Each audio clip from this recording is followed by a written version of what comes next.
one last question, and so whether you're in-house or outsourced, what are the things you want to think about when you're first building or building a new digital strategy? Let's say we're getting right into digital for the first time seriously. What's the foundation you're building it on, and how do you go about building it?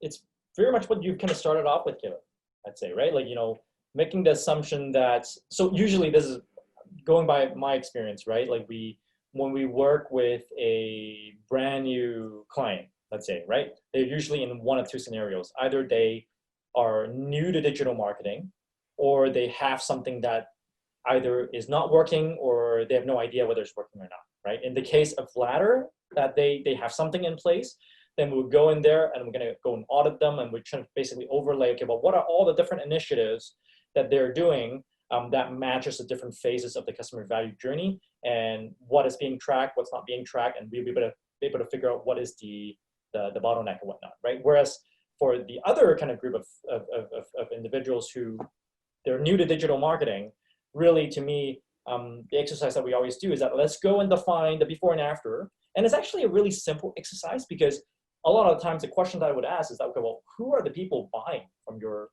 business right now? Like, it doesn't matter where they came from, but who are they? Are these, 18 years old students, blah, blah, blah, blah, blah, right? And then we basically go and extract that before and after based on who majority of your current customers are. And then from there, we start building the customer value journey. And that exercise could be a little bit daunting and complex right up front. So typically, and I don't know if there's a mechanism, Caleb, for us to send something out afterwards, but what we have is that we have a 73-point checklist, which basically talks about, here's the 73 things that you can do in digital marketing that can either increase your reach, increase your frequency of purchase, or increase your volume of purchase. And then from there, like, we just go down, okay, well, have you ever done this before? Yes, okay, great. How did it work? If not, then we can go through that. And ultimately, we're able to generate a bold load of ideas where we know these are the things that you could do, and then we just put them in the 2x2 matrix, right? One axis is how complex it is. Is it low complexity or high complexity? And then the other axis is it going to be low impact or high impact? And basically, we just, as we map them, we figure out, okay, well, what is a quadrant? What stuff is inside the quadrant, which is going to be high impact and low complexity, and we just do those things first. And as we are able to realize some of those lowest hanging fruits, those quick wins, we can kind of slowly kind of plot the different holes in the customer value journey. And typically, those low hanging fruits would start to fund the activities that we would plot the hose. So that's, oh, perfect, you got it. Yeah, we can. Yeah. I'll send this out. We'll send it out in an email afterwards. Obviously, the recording of this will be sent out to everyone, but I'll provide some context on 73-point checklist, before and after grid, as well as customer value journey, so that you guys can try it internally.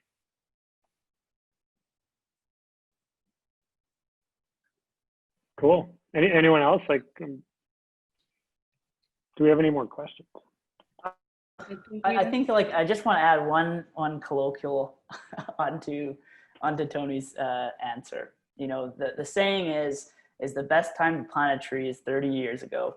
The next best time is today. So how to get started in digital marketing? Just get started. It doesn't need to be much. If you don't have a Facebook page, set up a Facebook page and start posting. I think that you'll get a lot of clarity through the actions that you take. And if you follow a solid framework like the customer value journey and before and after, and if you run through that 73-point audit checklist, you'll come out with some really good opportunities to get started. And I think the best thing to do is to get out of analysis paralysis and to take some action. Same for social. Start executing, start experimenting, focus on quality instead of quantity. And I think it's also important to have goals. So just don't open every channel that you think about just because you like it. Get to know your audience, determine your goals, your best channels to be at, create amazing content, and create a schedule. Just get started and message me if you have any questions on social. I'm pretty passionate about that, so let me know.